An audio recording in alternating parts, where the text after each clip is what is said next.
Shalom, Kohalal, Yahweh Bashem Yahushai, Bahashem Makakodash, double honors to the apostles and other bishops of the GMS, even the elders that came before them that taught us the truth. Shalom and salutations to all the brothers of pushing the word of truth and in sincerity, the hopeful elect tabernacle of David, to the Agua that are listening and learning, being a pillar of rest, 144,000 and one third, the hopeful elect of Israel, only brother Yahshua, back with the WW3 Daily update. Shalom and salutations to you all.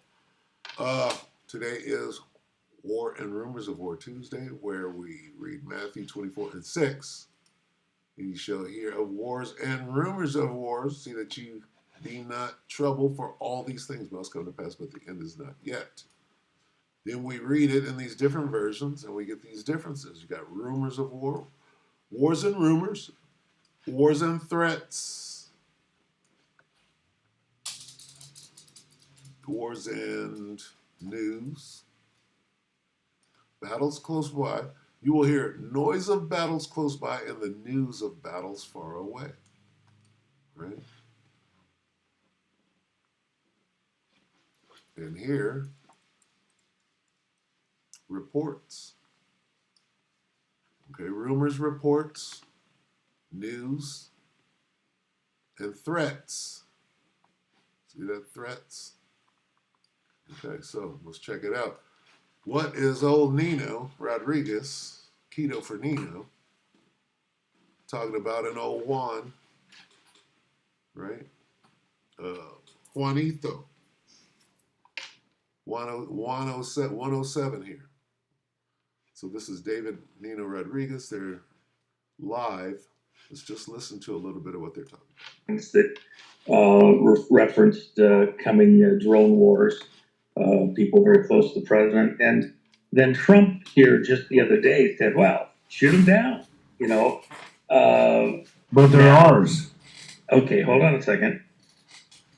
Why? Let's think about this, Dino. I know, he has to act aloof. Why would he make a statement like that if those were the good guys? That's what people would have to ask. And the only thing I would add... Because he can't show his hand. Well... You can't. The one thing I would say to everybody listening within this audience right now, please don't go out and try to shoot them down. First off, I remember the story of some poor guy on the beach down at Manhattan Beach in California, and he's just walking. I'm pretty sure it was Manhattan. He was just walking down the beach, minding his own business, beautiful day, and then he keels over on the beach. And so they get there, they're examining, they don't know what happened, they have a heart attack, whatever. They do the x-ray at the hospital, and here a small caliber bullet had entered his head straight down. Now, there was no helicopters, there's no buildings in the area that could do what had happened there.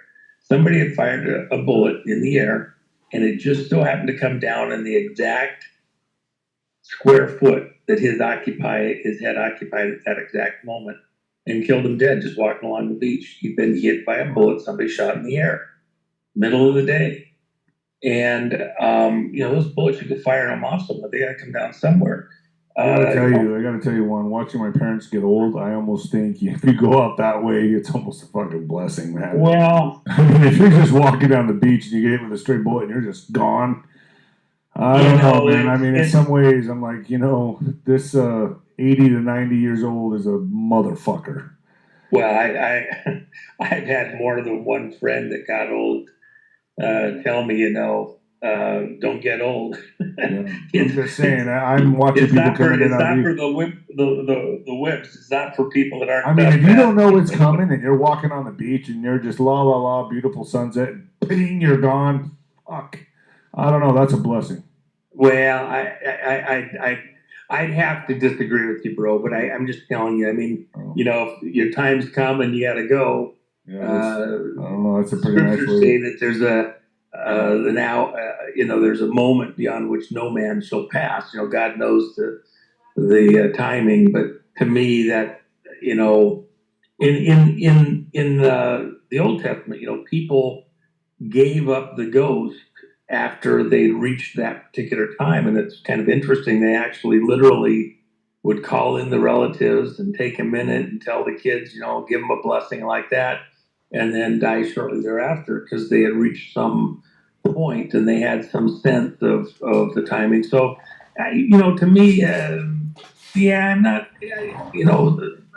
in fact, even when people go through these health issues at the very end of life, a lot of times, but it gives them time to say their goodbyes and to reconcile themselves, even, with the Almighty. So, nah, I would have to say that, um, it may be hard, but it's also part of the process. And then I would hope that people don't, we need all the good guys to stick around. Yeah, I know. And by the way, let me just say one quick thing. I had a friend, a very close friend, and his wife, they've been married for like 70 years.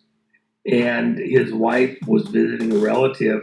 They literally got married when she was like 16 and he was like 18, and celebrated their 70th anniversary. Goes to visit his sister out in Minneapolis or Michigan or something like This guy's got some wild stories. that. And she's been there for, a couple of weeks, and she's ready to come back home, and he's anxious to see her. And as she's leaving, go to the airplane, has a heart attack, gets in the hospital. They didn't get oxygen to her very soon. All sorts of issues happened. And she, he flies out to where she's at. It's hard for him to fly. They go through all this drama, and she's on the incubator. They're keeping her alive till they can see her. Oh, Days go by. She's totally, they said she's brain dead. She'll be a vegetable the rest of her life. He can't let her go. oh. She's there for like 2.5 weeks. And then his children because he couldn't let her go. He couldn't let her go. The Oh. children show up, and the doctors and the children finally convince him that they got to pull the plug. Oh, And so, yeah, he said it was just the most horrific thing he's ever gone through in his entire life. I mean, this is his childhood sweet. Okay, so activity what I'm gonna do is I'm gonna try to find the part right here where it says Russia sends chilling warning, because whatever the hell they're talking about after that, I don't know. So Slovakia. therefore, it's making people very uneasy. Well, they should be uneasy. I mean, this is, something that is not minor. We have a Air Force, Space Force, all these military systems for a reason, FAA, etc. So when the sheriffs are sending up drones to see what's going on, you gotta, wonder who hasn't informed them. But they're flight compliant, right? I mean, they have flashing red and green lights. Okay, so even though they're not talking about Russia, what we're getting here is what are we getting? Rumors of war, right? Threats of war, right? News, right? Let's take a look. Okay. Rumors of war. Threats of war. Yeah. News of battles. Threats. Let me see. Where is it? News. Noise of battles close by. And news of battles far away. We got all of that in just that. Is that Russia? They're talking about everything. See, everything is coming together. It's coalescing, if you understand. Let's see. And where's that Aramaic?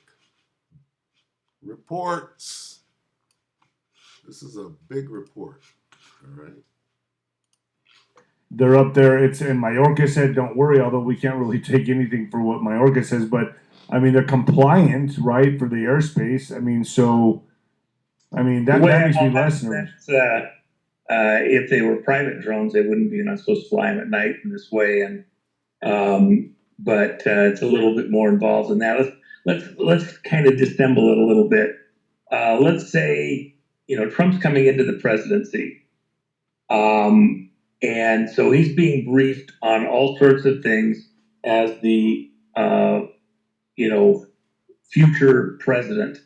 And they've pulled all of the restraints off on the security, so he's able to query certain things that he may need to know. He also gets the same daily report as Biden right now. So he knows what's going on, but he can't say anything. Coming into the presidency, as he gets closer, things that he is read in on become more intense. So, he's supposed to know everything that the sitting president knows, so he can, day one, be go right into the work ahead that he has to do. And by the way, I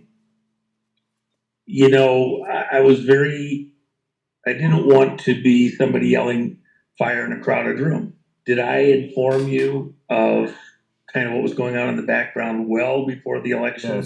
Yes. But I didn't say anything. No, you were very good and you were honorable, and I appreciate that.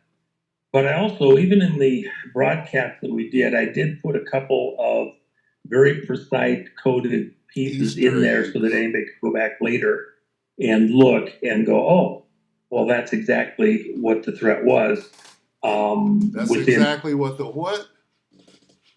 Well, that's exactly what the threat. And we can go ahead and end it right here. I'll just read this one more time. Matthew 24:6 in the NLT, and you will hear wars and threats. What he said, a threat, but don't panic. And threats of wars, but don't panic. Yes, these things must take place, but the end will not follow immediately. What did he say about the threat? What was the threat? Anybody could go back later and look and go, oh, well, that's exactly what the threat was, within certain specific words that I used. The threat was the war of the drones. Okay, so he must have been saying, well, the drone war is coming, right? And the drone war is what? Threat of war. All right, so with that, we hope that the elect ratified you, brother, and peace is a shalom.